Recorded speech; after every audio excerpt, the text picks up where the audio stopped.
Good morning, students. In the previous lecture, I had already taught you about the cooperative society. You had already studied about it. So now we'll be doing merits of cooperative societies. So the first one, as you can see here, is equal voting rights.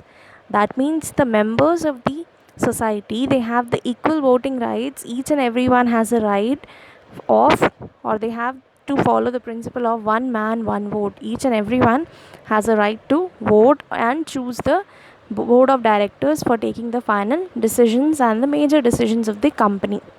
Okay, then comes limited liability. The liability of the members, it is limited. It's not unlimited, it is limited. Okay, then comes stable existence. Stable existence, as if you remember, the number of members, minimum number of members to start this type of organization, it is 10.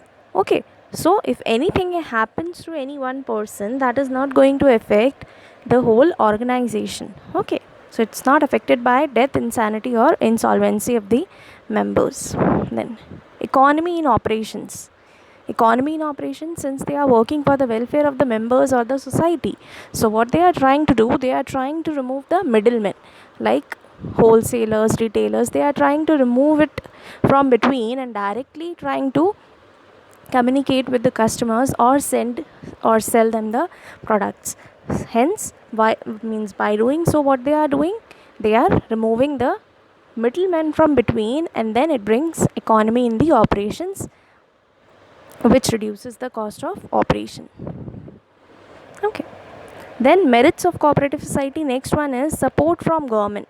Since they are working for the welfare of the society, then somehow they also get the support from government. How? Like low taxes, subsidies, all these help they get from the government. Okay, then easy formation. This cooperative society, it does not need various formalities to start it. Okay, only few formalities are there which are needed to start this organization. Then comes limitations of cooperative societies.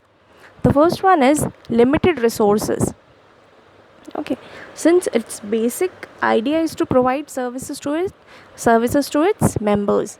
Okay, thus the profits which are earned, they are very low, and the capital which they are investing in the beginning, that is also not too much. Lack of capital. Okay, capital is also not too much. So whatever the resources they are having, that is not sufficient for undertaking the various activities of the organizations. The resources or the capital which is brought by them, it's not sufficient. Okay, then inefficient management. Since the management committee, it is elected by the members themselves, so these members generally, they do not possess the adequate abilities, you can say, the managerial abilities and the experience which are needed to run the organization. Okay, and these are also unable to employ the professional managers at high salaries because of lack of capital. Thus here management is generally inefficient due to lack of specialization. Okay, then comes lack of business secrecy. It's not like that if one person is working in one organization, in one cooperative society, he cannot work in any other organization. No such compulsion is there. Okay, so there are chances where he can disclose some of the information of one organization to another. Then comes excessive government control. As in merits also, I told you, they are getting various sorts of help from the government. Okay, since they are getting it from the government, some cases government also try to interfere in their decisions or in their work. So in day-to-day working, a cooperative society, it is bound by rules and regulations which are laid by the government. Okay, then difference of opinion. They always face the conflicts while taking the decisions, especially while taking the decisions. As I said, the board of directors, they are the only one who used to take the major decisions.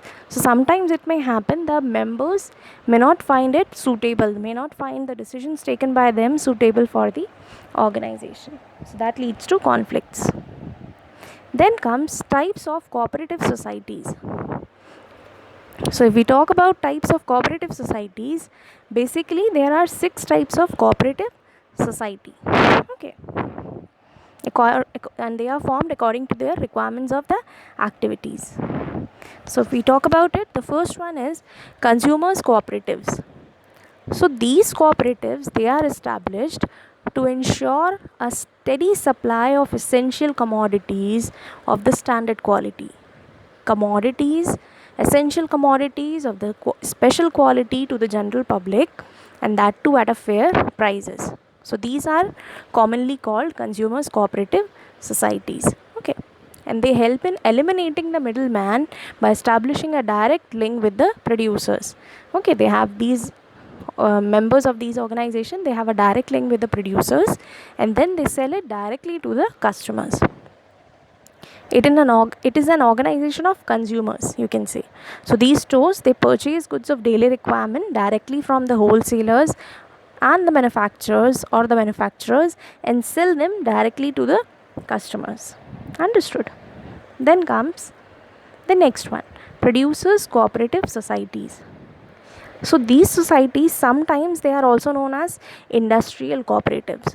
Okay, and they are the voluntary associations of small producers who join hands to face the powerful capitalists. Okay, and they are formed for what is the reason behind starting this type of organization? They are formed for the benefit of small producers who cannot easily collect the items of production and face problems in marketing. Okay, small producers, those who cannot afford to advertise about their products, or face some problems in marketing, other functions also, like packaging, labeling, all these things. Okay, so they get the help from producers cooperative societies. So they purchase the raw materials, tools, equipments, and other items of production in large quantity and then distribute to the producers members. Then come marketing cooperative society. So cooperative marketing societies, they are basically formed to enable their members to secure fair price for their goods. Okay, fair price for their goods. So these societies, they ensure ready and favorable market to the members, whether it's small farmers or artisans in selling the goods. Okay, so marketing cooperatives, they are basically effective device to provide the farmers and other small producers with the benefit of modern market techniques. Then the fourth one is farmers cooperative societies. So if we talk about farmers cooperative societies, like those who are working in the small farmers, those who are working in agricultural fields, they join together and pool their resources for cultivating their land. Okay, for forming a cooperative farming society, and its aim is that agriculture on large scale so has to increase the productivity, okay, and improve the economic position of the cultivators. Then credit cooperative societies. Credit cooperative societies, basically they are formed in rural areas. Yes, they are formed in both rural and urban, but basically they are formed in rural areas so that they can attract the small savings of the villagers. Okay, and it is to secure credit at reasonable rates. They also provide the loans to the members on easy terms of interest, security, repayment, everything. They collect the saving of the members, or is also able to borrow from outside or get help from the government for this purpose. So their main work is to collect the payments from collect the savings of the members and to provide the loans to others. These are some of the credit societies. Then comes the next one, cooperative housing societies. Then cooperative housing society